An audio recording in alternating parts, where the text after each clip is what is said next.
পাহাড়ি গাঁও বন্ধুর বাড়ি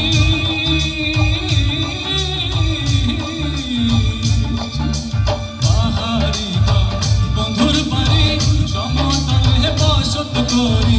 সমতলে বসত করি সমতলে বসত করি পাহাড়ি গাঁও বন্ধুর বাড়ি সমতলে বসত করি বুঝি না তার চর্চা করি বুঝি না তার চর্চা করি ঠাকুমারি বঞ্চনা এমন বসন্তে বন্ধু